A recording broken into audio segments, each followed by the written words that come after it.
বাবারে তোর মাটা গেছে, এই তো এসে গেছে। এবার একটু রিল্যাক্স লাগছে গো।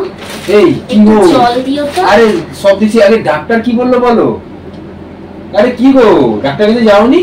কি বললো? আমি কখন থেকে টেনশন করছি, কি বললো না বললো। শরীর ঠিক আছে তো তোমার? ডাক্তার? হ্যাঁ, তুমি ডাক্তারের কাছে গেলে 3000 টাকা নিয়ে গেলে ডাক্তার কাছে যাবে বলে। কোথায় গেছিলে? এই ব্যাগ ফ্যাগ কেন তোমার হাতে? ডাক্তারের চেম্বারে যাওয়ার আগে তো আমি ডায়মন্ড প্লাজাটা দুটো কুর্তি। ডায়মন্ড প্লাজায় ডাক্তার বসে নাকি? না, দুটো কুর্তি ঝুলছিল, আমি নিয়ে আসলাম। আর বাবুর জন্য একটা জামা নিয়ে আসলাম। এতেই তো আমার মাইন্ড ফ্রেশ হয়ে গেছে। তাই ভাবলাম আর ডাক্তারের কাছে গিয়ে কি হবে। এতেই দেখো আমি সুস্থ এখন, আমার ভাল লাগছে এখন।